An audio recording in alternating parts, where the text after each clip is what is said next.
DCC പ്രസിഡന്റുമാർക്ക് കൂടുതൽ അധികാരം കൊടുക്കുക, അങ്ങനെ പാർട്ടിയെ കൂടുതൽ ശക്തിപ്പെടുത്താനുള്ള നടപടികൾക്കാണ് ഇപ്പം AICC സമ്മേളനം രൂപം കൊടുത്തത്.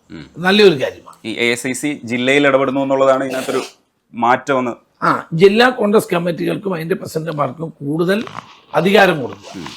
പാർട്ടി ടിക്കറ്റ് അസംബ്ലി പാർലമെന്റ് കൊടുക്കുമ്പോൾ അവരുടെ അഭിപ്രായം തേടുക, അവരുടെ സെൻട്രൽ ഇലക്ഷൻ കമ്മിറ്റിയിലേക്ക് വിളിപ്പിക്കുക, ആദ്യത്തെ സംഭവമാണ്. അപ്പം അധികാരം കൂടുതൽ താഴെ തലങ്ങളിലേക്ക് കൊടുക്കുന്ന ഒരു പ്രക്രിയ കോൺഗ്രസ് സ്വീകരിക്കാൻ ആഗ്രഹിക്കുന്നു.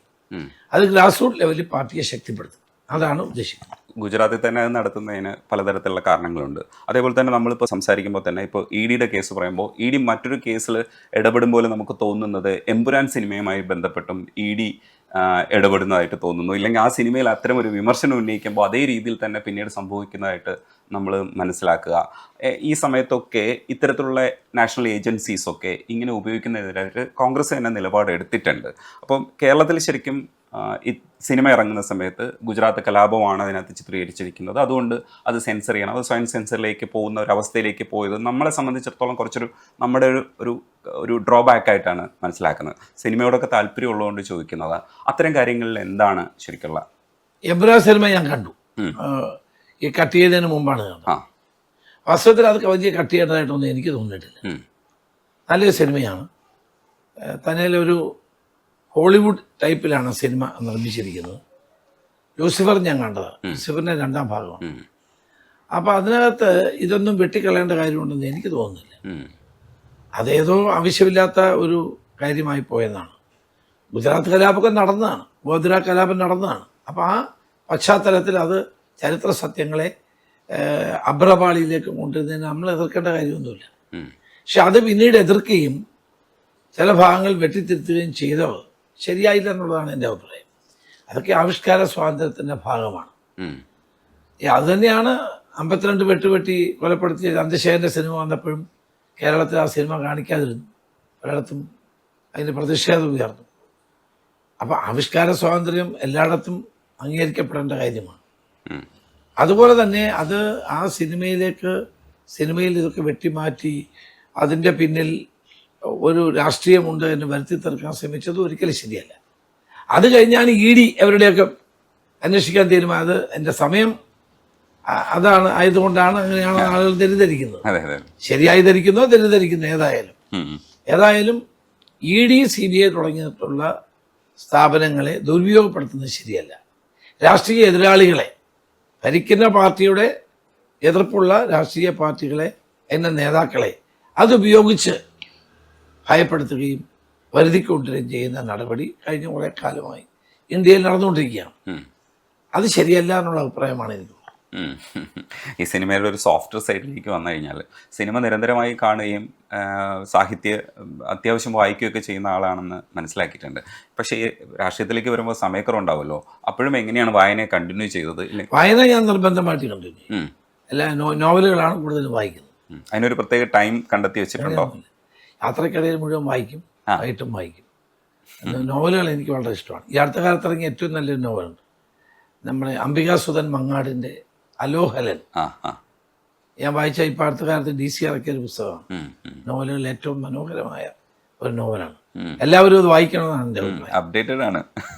ഏറ്റവും ലേറ്റസ്റ്റ് DCയുടെ ചർച്ചയിൽ പുസ്തക ചർച്ചയുണ്ട്. ഞാനും അംബികാസുധൻ മങ്ങാടുമായിട്ടാണ് ആ പുസ്തകം ഇറങ്ങിയേ ഉള്ളൂ. 2 ദിവസത്തിനുള്ളിൽ കോഴിക്കോട് വെച്ച് അവരുടെ ഒരു ഇതുണ്ടായിരുന്നല്ലോ, ലിറ്റററി ഫെസ്റ്റിവലിൽ ഞങ്ങൾ തമ്മിലായിരുന്നു ആ ചർച്ച. അതിമനോഹരമായൊരു നോവലാണ്. 14ാം നൂറ്റാണ്ടിൽ ജീവിച്ചിരുന്ന ഒരു നാടുവാഴിയുടെ പേരാണ് അല്ലോഹലൻ. ഇവിടെ കേട്ടിട്ടൊന്നുമില്ല. ആ അല്ലോഹലൻ എന്ന് പറയുന്ന നാടുവാഴിയെ ചുറ്റിപ്പറ്റിയൊരു കഥയാണ്. അത് ഈ കാസർഗോഡിൻ്റെ ചരിത്രവുമായി ബന്ധപ്പെട്ടാണ്. അത് ജാതിക്കും മതത്തിനും എതിരായിട്ടുള്ളൊരു പോരാട്ടമാണ് അതിൽ ചിത്രീകരിക്കുന്നത്. ഇന്നത്തെ സാമൂഹ്യ സാഹചര്യത്തിൽ അല്ലോഹലിന് വലിയ പ്രസക്തിയുണ്ട്. നോവലുകൾ മുഴുവൻ ഞാൻ വായിക്കും, ഉദാഹരണമാകുന്നത്.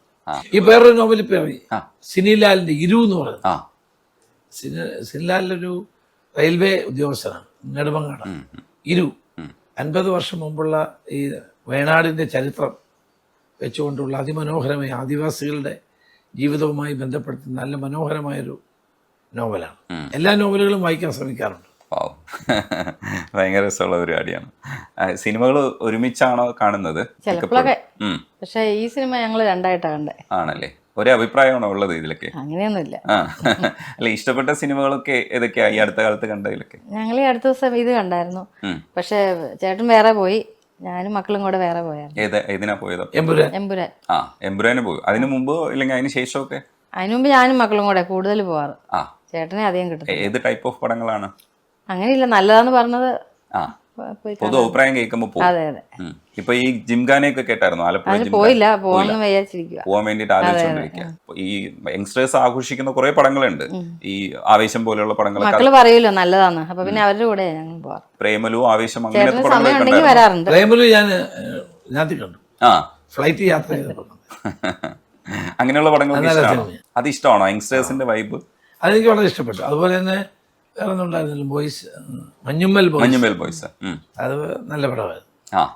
അപ്പൊ അത്തരത്തിൽ കേൾക്കുന്ന പടങ്ങൾ പോയി കാണും. ആദ്യം ഫ്ലൈറ്റിൽ നിന്ന് കണ്ടതാണ്.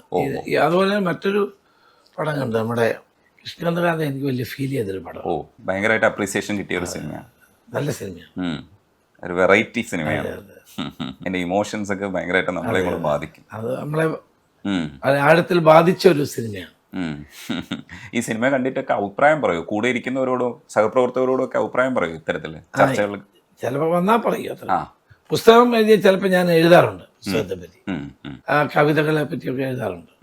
ഞാൻ നമ്മുടെ പ്രഭാവർമ്മയുടെ ശ്യാമമാധവം നല്ലൊരു ഖണ്ഡകാവ്യമാണ്. അതേപ്പറ്റി ഞാൻ എഴുതിയിട്ട് കലാകൗമുദിയിലൊരു റൈറ്റപ്പ് എഴുതിയത് അതിനെപ്പറ്റി. ശ്യാമമാധവം കൃഷ്ണനെ പറ്റിയാണ്. കൃഷ്ണനെ വിമർശിച്ചുകൊണ്ടുമുണ്ട് അതിനകത്ത് നന്നായിട്ട്. ഏറ്റവും കൂടുതൽ വിമർശിക്കപ്പെട്ട കഥാപാത്രം കൂടിയാണല്ലോ കൃഷ്ണൻ. കൃഷ്ണനെ പറ്റി അതിമനോഹരമാണ്. യുദ്ധത്തിൽ നിൽക്കുന്ന കൃഷ്ണനെ നമുക്ക് പലപ്പോഴും താല്പര്യമില്ലാത്തൊരു കേസാണ്. ശ്യാമമാധവം പുള്ളി വേറൊരു രാഷ്ട്രീയമാണ്, എന്നാൽ പോലും അത് എനിക്ക് വളരെ അപ്രീഷിയേറ്റ് ചെയ്തു. അതിനെപ്പറ്റി ഞാൻ കലാകൗമുദിയിൽ എഴുതുകയൊക്കെ ചെയ്തു. പുള്ളി ഇടതുപക്ഷത്തോടൊപ്പം അതെ, അത് നല്ല നന്നായിട്ട് എഴുതുന്ന ആളാണ്. ഞങ്ങൾ ഒരു കോളേജിൽ ഒരുമിച്ച് പഠിച്ചതാണ്.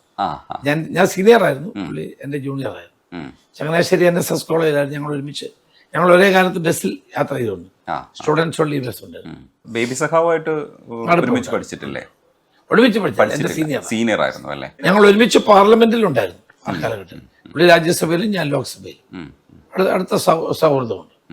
ഇപ്പോൾ ഇന്ത്യൻ രാഷ്ട്രീയത്തിൽ ഒരു പ്രധാനപ്പെട്ട തീരുമാനമെടുക്കേണ്ട ഒരു ഘട്ടത്തിലൂടെ, ഇല്ലെങ്കിൽ വിജയിക്കേണ്ട ഒരു ഘട്ടത്തിലൂടെയാണ് പോകുന്നത്. ഒന്ന്, ഇവിടുത്തെ രാഷ്ട്രീയത്തെ എങ്ങനെ കൈകാര്യം ചെയ്യണമെന്നുള്ളൊരു പ്രശ്നമുണ്ട്. ഒപ്പം ദേശീയ രാഷ്ട്രീയത്തിൽ എങ്ങനെയാണ് ഒരുമിച്ച് നിൽക്കേണ്ടത്. അപ്പം നമുക്ക് വളരെ അടുപ്പമുള്ള ഒരാളുകൂടെ വരുമ്പോൾ നമുക്ക് കുറേ കൂടെ കാര്യങ്ങളൊക്കെ ഡീൽ ചെയ്യാൻ, ഇപ്പം മുൻപിരുന്ന സീതാറാം യെച്ചൂരി തന്നെ പല കാര്യങ്ങളും ഡീൽ ചെയ്തിരുന്ന ഒരു സൗഹൃദങ്ങൾ കൂടെ വെച്ചിട്ടാണ് ഈ കാര്യങ്ങളൊക്കെ ഡീൽ ചെയ്യുന്നത്. അതെല്ലാ കാലത്തും വേണം, അത്തരം ഒരു സൗഹൃദവും കൂടെ വേണം. അപ്പോൾ കുറച്ചുകൂടെ പ്രതീക്ഷയോടെ നോക്കി കാണുന്നുണ്ടോ ഇപ്പോൾ? തീർച്ചയായിട്ടും. സീതാറാം യെച്ചൂരിയായിട്ട് ഞാൻ വളരെ അടുപ്പമായിരുന്നു. ഞങ്ങൾ ഒരുമിച്ച്, അദ്ദേഹം DYFയുടെ പ്രസിഡന്റ് ആയിരുന്നു, ഞാൻ യൂത്ത് കോൺഗ്രസിന്റെ പ്രസിഡന്റ് ആയിരുന്നു.